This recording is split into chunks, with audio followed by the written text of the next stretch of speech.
Let's talk about something nobody wants to admit out loud. Being the favorite isn't always a gift.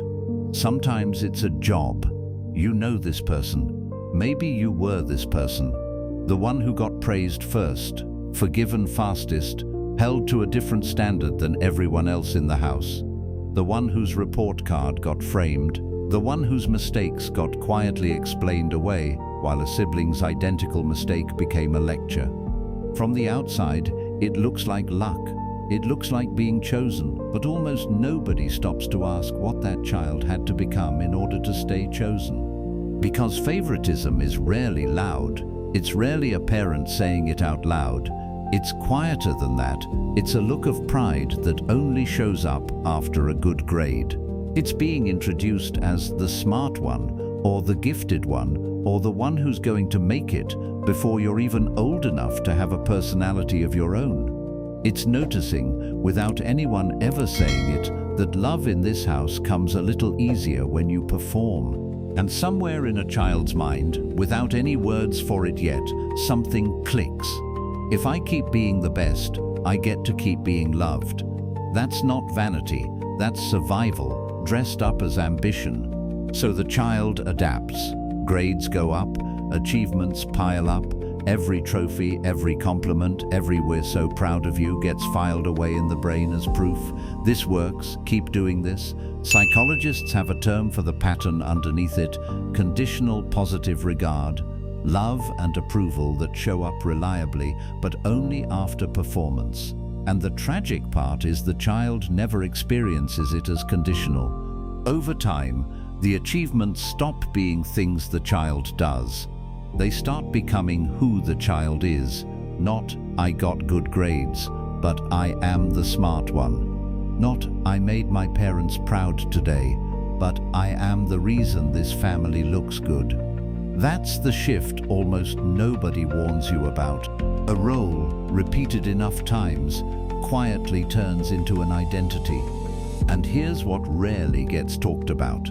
While the sibling who got compared, criticized, or overlooked carries a wound everyone can see, the favorite carries a wound that looks like a gift. Nobody checks on the golden child. Why would they? They're fine, they're thriving. They're the one everyone else gets measured against. But underneath the achievement is a quiet, constant question that never fully goes away. What happens the day I stop being impressive?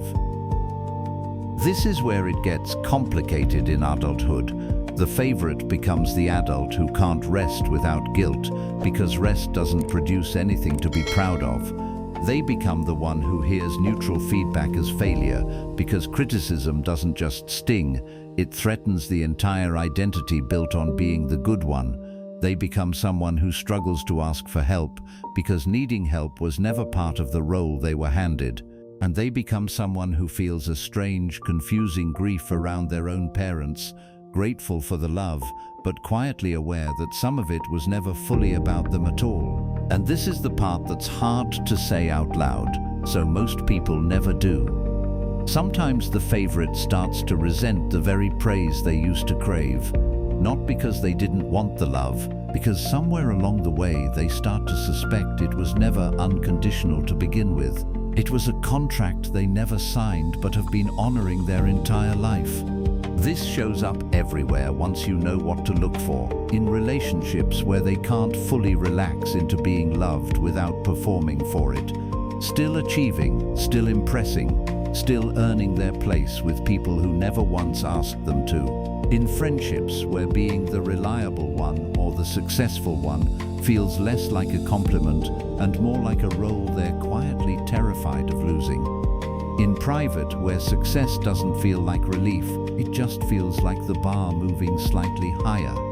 The psychoanalyst Donald Winnicott had a name for a version of this: the false self. A self built early and consistently to meet the expectations of others until the person loses touch with who they'd be without an audience. For the golden child, that false self doesn't look like people-pleasing in the way we usually picture it. It looks like excellence. It looks like competence. It looks like being the one who has it all together. which is exactly why it's so hard to spot and even harder to grieve, because grieving it means admitting that something real was traded for something impressive. So what actually starts to shift things? It's not becoming less accomplished, and it's not blaming parents who most of the time had no idea what they were doing either. It's separating two things that got fused together a long time ago: what you do and what you're worth.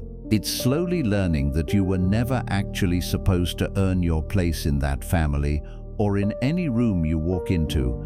You were just supposed to be there.